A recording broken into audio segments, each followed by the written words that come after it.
Hello and welcome to Camp Xbox. The original Xbox is a goldmine of exclusive games that you won't find anywhere else. While classics like Fable and Halo have garnered much love and remasters, it's the lesser known exclusives that pique my interest the most. The Xbox library is full of fantastic exclusives, and today I've selected 5 hidden gems that I recommend, and they are often not talked about. I tried to pick a diverse selection of games so everybody might find something new. Keep in mind that there are so many more hidden gems out there, and if I've missed your top pick, don't hesitate to share it in the comments below. I'd be thrilled to create a sequel to this list. But for now, let's talk about some Xbox exclusives that deserve more recognition. So our first pick is Otogi, Myth of Demons.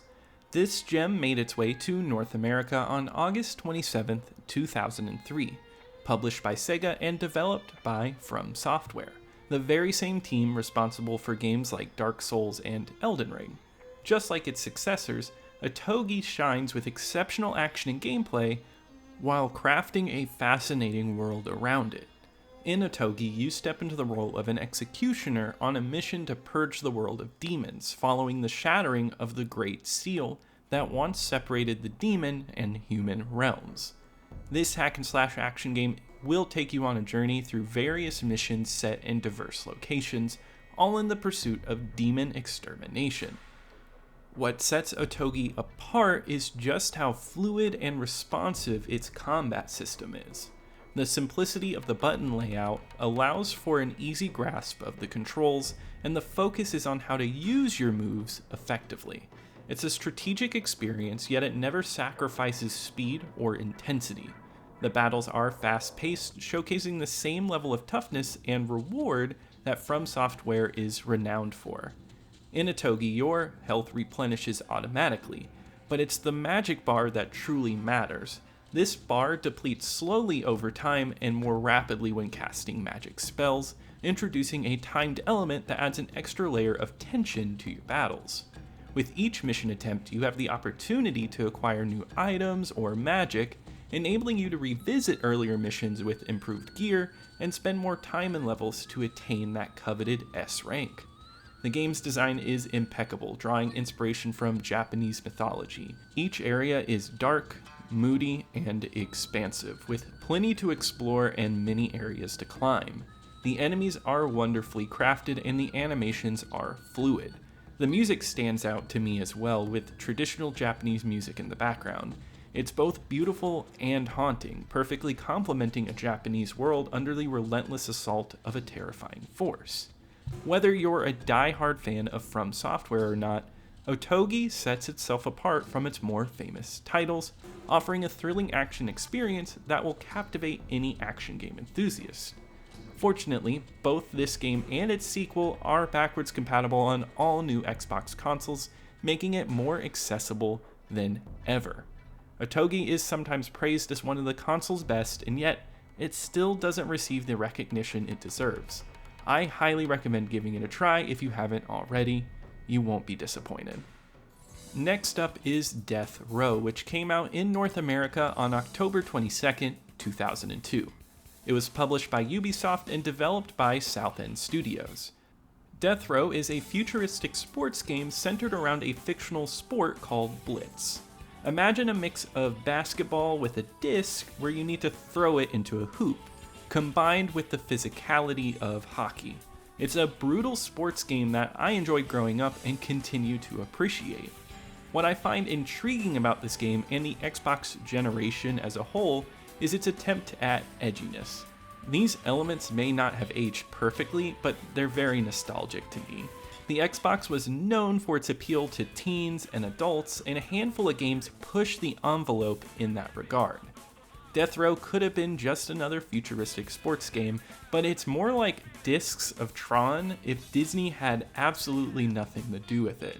Expect to see blood everywhere, and the in-game language is colorful. Prepare to be on the receiving end of every insult imaginable from opposing teams. It's a unique experience, and there's something amusing about being called nasty things that I've never heard in a video game. The main focus of Deathrow is its seasonal mode, where you select a team and climb the rankings by facing off against various opponents. Each team has its own distinct personality and lines. One standout team consists of very vulgar prisoners that you battle in a prison. Every team has its stats and health bars, and you use money to build your dream team. If you enjoy franchise modes in other sports games, you'll feel right at home here. The sport itself is refreshingly simple to understand, yet incredibly fun to play. The controls are smooth, allowing you to seamlessly transition from jumping and scoring into engaging in physical combat with opponents. Switching between team members is effortless, resulting in a fast-paced and action-packed gaming experience. While the initial stages may feel limited, the level design becomes more impressive as you move on. It introduces verticality, which adds a whole new dimension to your throws. Deathrow might not boast the most cutting-edge graphics, but it more than compensates with its sheer entertainment value. It's amusing to see how this game pushes a sports title into the realm of mature content. The sport itself is straightforward and the controls are spot on. It's perfect for a pick up and play session. Not enough players have had the chance to experience this gem, and I wholeheartedly recommend giving this one a shot. Next up is Crimson Sea, which made its way to North America on December 16th, 2002. It was developed and published by Koei, the same team behind the Dynasty Warriors series, and if you're a fan of those games, you'll find a nice blend of Dynasty Warriors gameplay with RPG elements in Crimson Sea. In this adventure, you step into the shoes of Sho, a detective who embarks on an intergalactic journey to stop a plot that threatens humanity. While the plot may not break new ground, it compensates with its enjoyable characters and witty dialogue. Conversations in this game are often tongue-in-cheek and surprisingly humorous. If you're seeking an entertaining story on the Xbox, this one delivers. Crimson Sea is a standout title on the Xbox, a platform that didn't boast an abundance of JRPGs. The game incorporates typical RPG features such as leveling stats, acquiring equipment, and forming a team.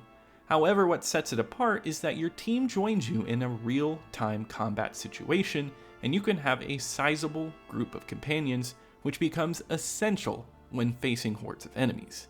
Combat in Crimson Sea is refreshingly straightforward, with just a few buttons controlling your guns and swords, all of which can be strung together into enjoyable combos, leading to some thrilling battles. The number of enemies this game fits on screen is overwhelming, especially as you get further in the game, and it creates intense and action-packed encounters. It's a very unique action RPG experience on the Xbox. The game's environments also offer a really great mix of clean sci-fi aesthetics and darker dystopian atmospheres. Each locale you visit has a very distinct vibe, and they all manage to stand out. This diversity contributes to the game's engaging atmosphere. It's a gorgeous looking game and reminds me of a Final Fantasy look. All of the character models look excellent, and in a nutshell, Crimson Sea is all about fun. It's a fast-paced action game, and when combined with its JRPG elements, it becomes something special on the Xbox. Oddly, this Xbox exclusive was followed by a PS2 exclusive sequel, so each console had its own Crimson Sea, and I haven't played the sequel yet, but I'm certainly intrigued to give it a shot, as the first entry is highly entertaining. I hardly see anybody talking about this game, and it even got good reviews at launch, so I just want to point this one out and recommend it because it is an awesome game. And before we move on with the list, if you're enjoying this video so far, be sure to leave a like as it helps out my channel in the algorithm. And be sure to subscribe if you haven't already, just to stay up to date with the retro Xbox content. But moving on, next on our list is Kung Fu Chaos, a game that released on February 24th, 2003. It was published by Microsoft Game Studios and developed by Just Add Monsters, who have since become known as Ninja Theory. This gem is a party fighting game that might remind you of the Power Stone franchise, yet it possesses a unique charm all of its own. In Kung Fu Chaos, you're tasked with selecting a character to star in a comical kung fu movie. While the game offers various modes, the primary one is centered around multiple levels that double as scenes from the fictional movie. The game's core experience is a nice blend of fighting game mechanics. It features easy to learn combos and a very straightforward design, yet the simplicity works well, especially in a party setting. The concept is straightforward: beat up everyone, toss them around, and strive to be the last one standing. However, what sets this game apart is the fantastic level design. Each level boasts a unique and dynamic design. Most of the time, you'll find yourself in a fight on a moving stage where the world unfolds from a movie camera's perspective. You'll have to stay within each shot as the sets crumble, explosions erupt, and pandemonium ensues. It's fast-paced and an absolute riot to both participate in and witness. It even features a replay mode that edits everything from the fight like a movie. With numerous levels to explore, there's no shortage of content. The game even offers a variety of entertaining minigames, from saving extras jumping out of windows to a timed board hitting challenge. These simple yet enjoyable games are perfect for a party gaming experience. These short bursts of great fun can be replayed over and over. Kung Fu Chaos pays homage to classic kung fu movies, offering numerous references and nods for fans of the genre. The game's vibrant and colorful art style adds to its overall appeal. If you love kung fu flicks, you're going to see that Just Add Monsters has a deep love for the genre here as well. While initial reviews may have been mixed, I believe this game is an underrated game. The gameplay is rock solid, and if you got a group of friends ready to join the action, you're in for a really great time. It's one of my favorite party games on the original Xbox. The final game on today's list is Raze's Hell, released on April 21st, 2005. It was published by Majesco and developed by Artec Digital Entertainment. Raze's Hell is a third-person shooter that fits the mold I was talking about earlier regarding the edgy Xbox mentality. This game takes cute little characters that you'd see in children's cartoons and turns them into horrible beings. They are called the Culets, who live in a walled-off city, and they decide to wipe out all other creatures on the planet and cutify the world. You play as Raze, a creature that's not really pleasant to look at, but his whole tribe has been murdered. As Raze, you must kill the Culets to save the planet. I was excited about this game when I was younger because I thought the idea was really funny. Now it might feel a little dated, but I still think there's humor there. These Culets have an extensive library of dialogue and say some awful and silly things when they die. I think one of the main attractions is just hearing everything they have to say. Also, it is a feast for the eyes to see the violence in this game. What's cool is the character Raze fights back from the machinery-wielding Culets with natural elements in the world. You take different types of ammo that you find in plants, and there are tons of different types, and you use that to shoot. One of my favorites is the sniper that you can charge, and it works extremely well, and the violence that's caused by it is crazy. There's a great variety of weapons, and they all feel great to use. I think the look of the game isn't the greatest, as it is a budget title, but the design of the Culets is really well done. It makes up for it with fun shooting controls and some excellent level design.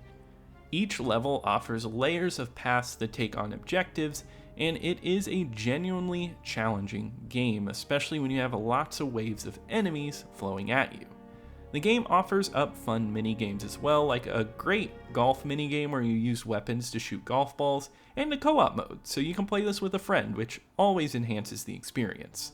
Don't be scared away if you think this one might be a little dated, because it's actually still a pretty funny game, and even then, it's a great feeling shooter with solid weapons.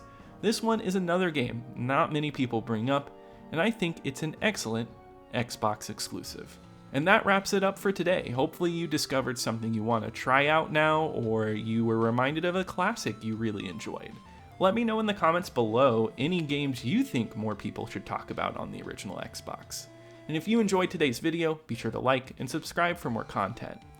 And a very special shout out to YouTube channel member Maritime Steak 85. Thank you for your support. And I'll see you here next time at Camp Xbox.